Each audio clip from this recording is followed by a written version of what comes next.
Hello दोस्तों, स्वागत है आपका आईएएस पॉइंट के यूट्यूब चैनल पे। आज आपको पता ही होगा कि आज शाम वाली पूजा मैम की क्लास इंग्लिश वाली आप लोगों की नहीं आ पाई। तो इसके लिए हम लोग माफ़ी चाहते हैं, किसी कारणवश पूजा मैम ने वीडियो नहीं बना पाया तो आप लोगों की क्लास नहीं आ पाई।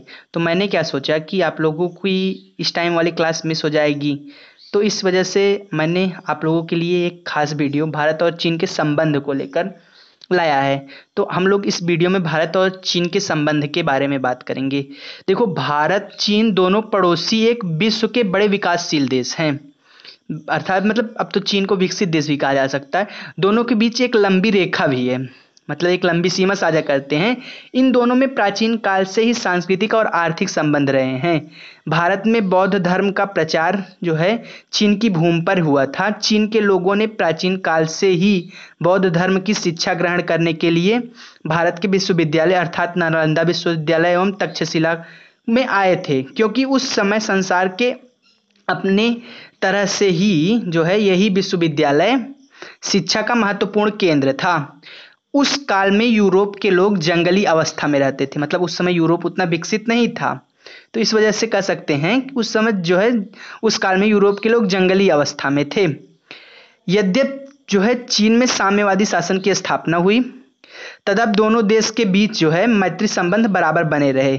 जापान साम्राज्यवादी चीन विरुद्ध के संघर्ष के प्रति भारत द्वारा सहानुभूति प्रकट की एवं पंचशील पर आस्था की प्रकट की गई, और वर्ष 1949 में चीन की स्थापना के बाद अगले वर्ष भारत और चीन के साथ राजनयिक संबंध स्थापित किए गए। इस तरह भारत चीन लोक गणराज्य की मान्यता देने वाला प्रथम गैर समाजवादी देश बन गया।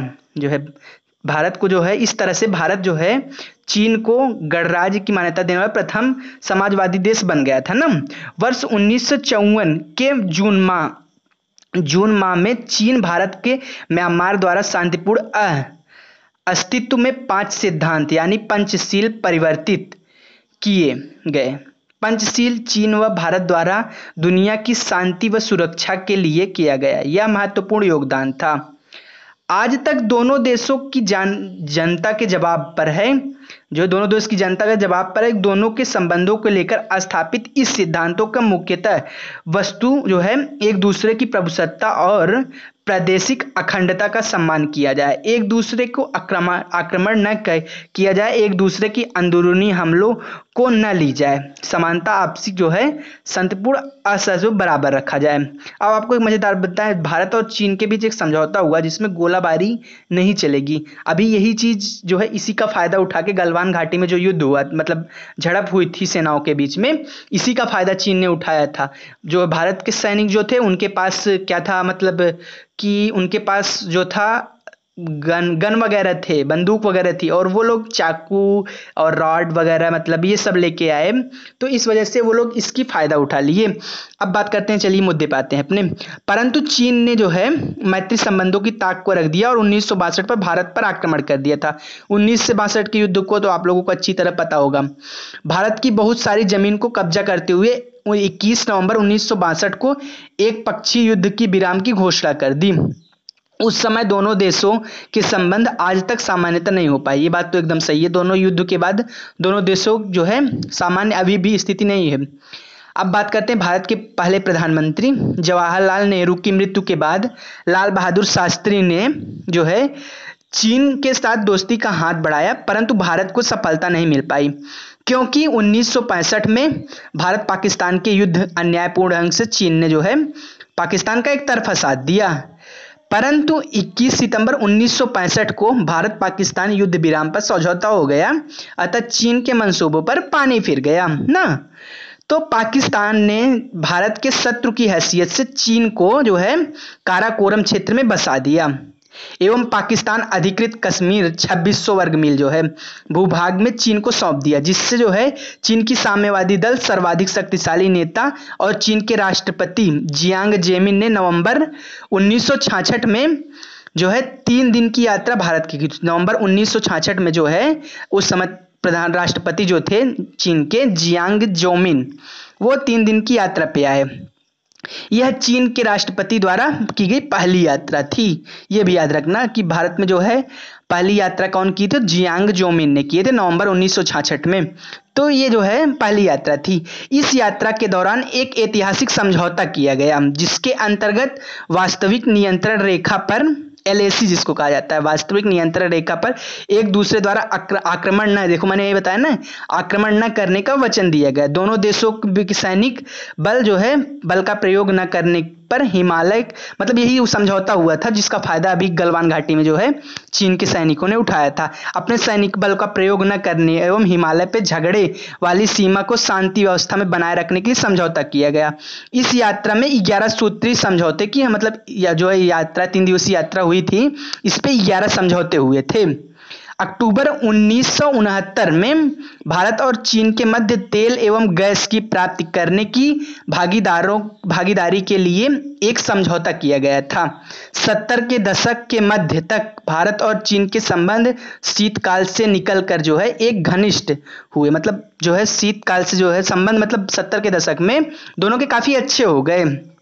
ठीक है, तो जनवरी 1980 में चीन ने एक नरमी प्रदर्शित करके, जिसके फलस्वरूप भारत चीन के संबंधों में सुधार की आशा व्यक्त की गई। मतलब चीन ने थोड़ा नरमी व्यक्त की तो भारत और चीन के संबंधों में जो है सुधार की आशा व्यक्त की। दोनों देशों ने जो है मध्य पुनः तनाव पैदा हो गया। कब पैदा हुआ? 1900 जो है कब पैदा हुआ था दोनों देशों के बीच में तनाव? 1989 में दोनों देश के तनाव पैदा हो गया।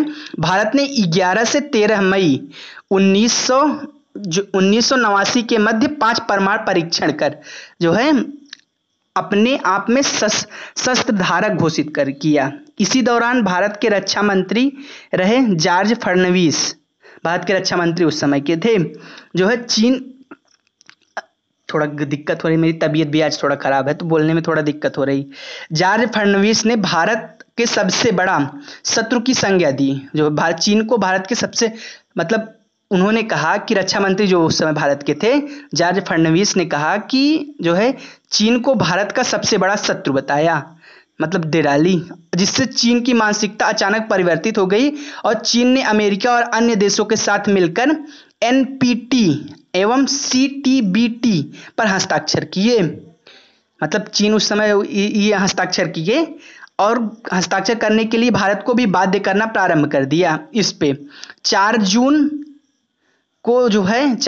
को चीन द्वारा दबाव बनाकर संयुक्त राष्ट्र सुरक्षा परिषद द्वारा परीक्षण बंद करने, शस्त्र विकास कार्यक्रम बंद करने एवं सीटीबीटी पर तथा एनपीटी पर हस्ताक्षर करने का प्रस्ताव पास करा। और जुलाई में जो है एशियन रीजनल फोरम की बैठक में विदेश मंत्री जसवंत सिंह और चीन के विदेश मंत्री तांग जियांस के मध्य वार्ता हुई और दोनों ने उच्च सरकारी विचार विमर्श जारी करने का निर्णय लिया। अक्टूबर में जो है चीन ने अटल बिहारी वाजपेयी और दलाई लामा के साथ मुलाकात की आलोचना की और चीन के विरुद्ध तिब्बत कार्ड का प्रयोग कहा। जो है चीन के विरुद्ध जो है तिब्बत कार्ड का प्रयोग कहा। फरवरी 1993 में भारत के संबंधों में मिठास लाने की पहल करते हुए एक मंत्रालय ने स्तरीय प्रतिनिधि मंडल वार्षिक विचार विमर्श को भेज दिया और चीन के रुख में भारतीय मंत्रालय ने अपने हित में पाया। जो है भारतीय मंत्रालय ने अपने हित में पाया। इसे अवश्य सकारात्मक और प्रगतिवादी दृष्टिकोण के नाम दिया गया। अप्रैल 1993 में साझे कार्यक्रम समूह में बीजिंग में 11वीं बैठक कार्य समूह की 11वीं बैठक में हुई, जिसमें दोनों देशों के बीच नए पहलुओं को जोरदार चर्चा हुई और एक बार पुनः दोनों देशों के मध्य संबंध में सुधार का आसार दिखने लगा। और जो है 1966 में विदेश मंत्री 1996 में जो है भारतीय विदेश मंत्री जसवंत ने चीन की यात्रा पर वहां के नेताओं को उच्च स्तरीय वार्तालाप के लिए दोनों देशों के मध्य परस्पर आर्थिक, सामाजिक और सांस्कृतिक सहयोग विकसित करने के लिए दिशा को आगे बढ़ाने के लिए कदम और निर्णय लिया। भारत चीन व्यापार में $2 बिलियन से अधिक बढ़ाने के साझे कार्य समूह गतिविधियों में वृद्धि के लिए निर्णय लिया गया। कश्मीर के मसले पर पाकिस्तान को दोषी ठहराते हुए फरवरी 2000 में भारत ने चीन को डब्ल्यूटीओ की सदस्यता प्राप्त करने का समर्थन दिया था। भारत ने चीन को डब्ल्यूटीओ की सदस्यता प्राप्त करने का समर्थन दिया और मार्च 2000 में भारत एवं चीन के मध्य बीजिंग में सुरक्षा वार्तालाप का पहला दौरा आरंभ हुआ, जो सचिव स्तरीय था। सुरक्षा वार्तालाप 2 दिनों तक चला। इस कार्यक्रम में चीन ने भारत को सीटीबीटी पर हस्ताक्षर करने को कहा और मई 2000 में भारत के राष्ट्रपति KR नारायण ने चीन की यात्रा पर दोनों देशों के हितकर मुद्दे पर वार्तालाप की और भारत व चीन के द्विपक्षीय आर्थिक एवं व्यापार संबंधों की वृद्धि करने के लिए प्रयास करने की प्रतिबद्धता प्रकट की। लेकिन चीन विवाद और निष्कर्ष नहीं हो पाई। वर्ष 2001 में चीन के पूर्व नेता ली फंग ने भारत की यात्रा की और वर्ष 2002 में पूर्व चीनी प्रधानमंत्री जू रोंग ने भी भारत की यात्रा की। इसके बाद वर्ष 2003 में भारतीय प्रधानमंत्री अटल बिहारी वाजपेयी ने चीन की यात्रा की। उन्होंने चीन के प्रधानमंत्री के साथ उस समय के प्रधानमंत्री जो चीन थे उनके साथ चीन के संबंधों को सिद्धांत को चतुर्मुख सहयोग पर घोषणा पत्र पर हस्ताक्षर की। इस घोषणा पत्र से जाहिर हुआ कि चीन व भारत द्विपक्षीय संबंध में अपेक्षाकृत परिपक्व काल के भी प्रवेश कर चुके हैं। इस घोषणा पत्र में अनेक महत्वपूर्ण द्विपक्षीय समस्याओं व क्षेत्रीय समस्याओं पर दोनों के समान रुख भी स्पष्ट किए। इसे भावी द्विपक्षीय संबंधों के पास निर्देशन करने के लिए मील के पत्थर की हैसियत और दस्तावेज माना गया। चीन के प्रधानमंत्री वेन जियाबाओ ने 2005 से 2010 में भारत की यात्रा की और चीनी राष्ट्रपति जू जिताओ ने 2006 में भारत आए और भारतीय प्रधानमंत्री डॉक्टर मनमोहन सिंह ने सन 2008 में चीन की यात्रा की और चीन के प्रधानमंत्री ली छियांग 2013 में भारत आए। और इसके अलावा ब्रिक्स शिखर बैठक से जुड़ी 2 बैठकें हुई और डॉक्टर मनमोहन सिंह ने 2011 में सियान चीन का दौरा किया और राष्ट्रपति जिनताओ ने 2012 में नई दिल्ली का दौरा किया। इस यात्रा अक्टूबर 2008 के असेम शिखर बैठक सिलसिले में बीजिंग में हुई। ठीक है, तो अब आते हैं हम लोग बात करते हैं कि भारत के प्रधानमंत्री नरेंद्र मोदी सरकार के बाद भारत और चीन के संबंध कैसे हुए। तो 2014 में भारत के प्रधानमंत्री नरेंद्र मोदी बने भारत के, तो पूरा देश उसमें कई ऐसी संभावनाएं देख रहा था। चीन और पाकिस्तान के साथ भारत के संबंध को लेकर देश में काफी उम्मीद थी। नरेंद्र मोदी ने शुरुआत में ही अपने सभी पड़ोसी देशों के साथ संबंध बेहतर करने की दिशा में काफी प्रयास किए। इसी कड़ी में सितंबर 2014 में चीन के राष्ट्रपति मोदी के निमंत्रण पर अहमदाबाद पहुंचे। जिस तरह से मोदी ने उनकी आगवानी की उससे लगा कि दोनों देश के बीच संबंध सुधरेगा। इस दौरान कैलाश मानेसर यात्रा गए और मानेसर यात्रा के लिए नए मार्ग और रेलवे सहयोग समेत 12 समझौते पर हस्ताक्षर किए गए भारत और चीन के बीच। ठीक है, इसके अलावा दोनों देशों के क्षेत्रीय मुद्दे, चीन के औद्योगिक पार्क के समझौते किए गए। हालांकि इसी दौरान चीनी पीपुल्स लिबरेशन आर्मी के करीब 1000 जवान पहाड़ी के जम्मू कश्मीर और चुमार क्षेत्र में घुस गए। कौन घुस गया?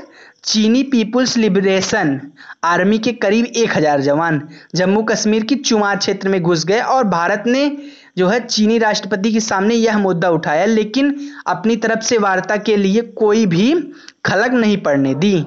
18 जून साल 2017 को डोकलाम पर सीमा विवाद को लेकर एक बार फिर से दोनों देशों के बीच तनाव हुआ और यह लगभग 73 दिनों तक चला और भारत और भूटान के बीच चीन को मिलाने के वाला बिंदु को भारत के डोकलाम भूटान चीन के डोकलांग कहा जाता है। डोकलाम भारत में डोकलाम, भूटान में डोकलांग, चीन में डोकलांग कहा जाता है।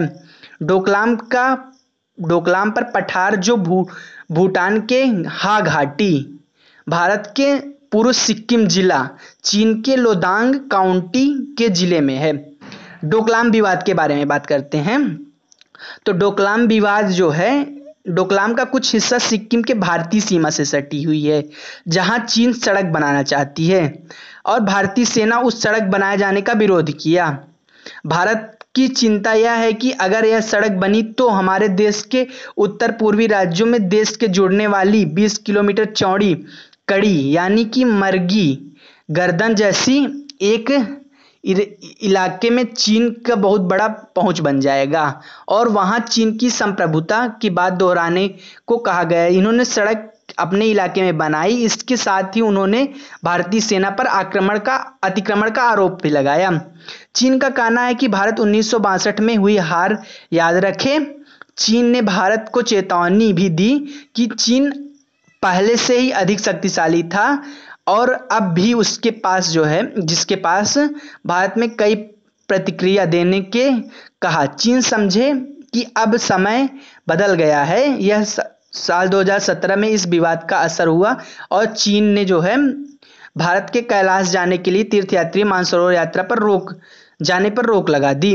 हालांकि जो चीन ने हिमाचल प्रदेश में 56 हिंदू तीर्थयात्रियों मानसरोवर में आगे जाने की अनुमति दे दी और डोकलाम पर भारत चीन के बीच लगभग 2 महीने तक काफी तनातनी होने के बाद अंततः विवाद समाप्त हो गया। डोकलाम का भारत चीन के बीच व्यापारिक संबंधों की बात कर लेते हैं, क्योंकि इस समय बहुत बहिष्कार की बात की जाती है। तो चीन और भारत के बीच अरबों का डॉलर का व्यापार हुआ। 2008 में जो है चीन और भारत सबसे बड़ा बिजनेस पार्टनर रहा है। 2008 में 2014 में चीन ने भारत में $116 बिलियन का निवेश किया और जो है 2017 में $160 बिलियन का। 2018-19 में भारत और चीन के बीच द्विपक्षीय व्यापार पर करीब $88 अरब रहा। यह बात महत्वपूर्ण है कि पहली बार भारत चीन के साथ व्यापार घाटा 10 अरब कदम करने में सफल रहा।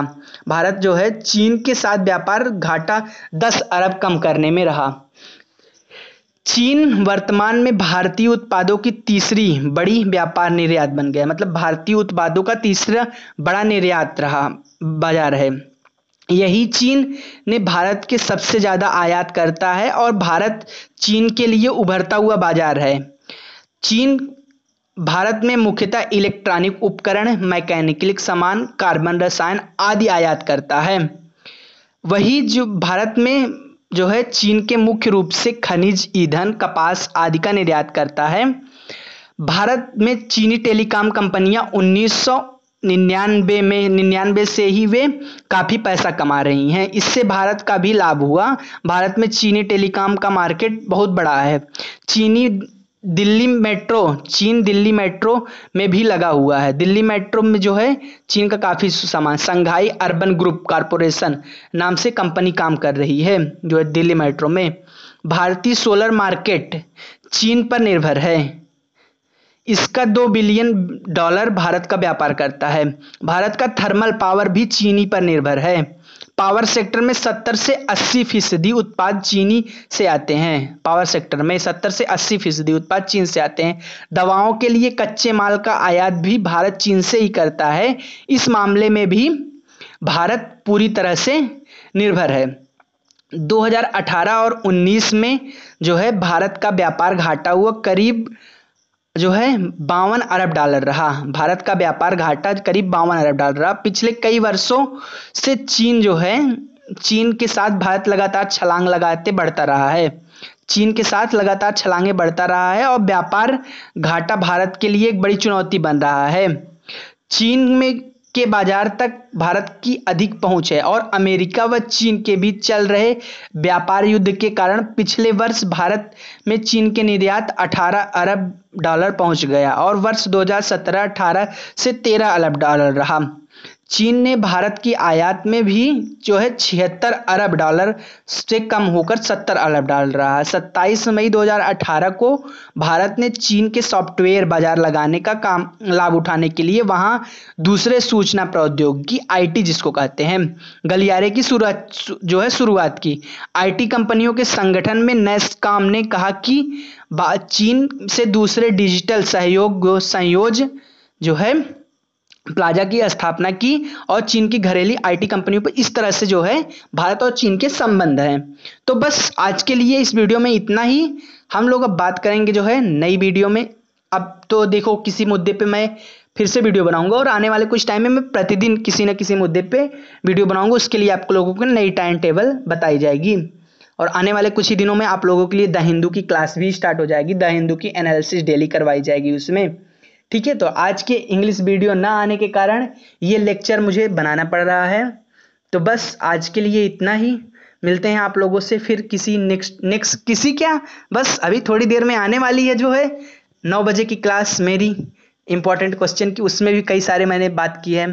तो बस ओके, बाय बाय दोस्तों, गुड इवनिंग।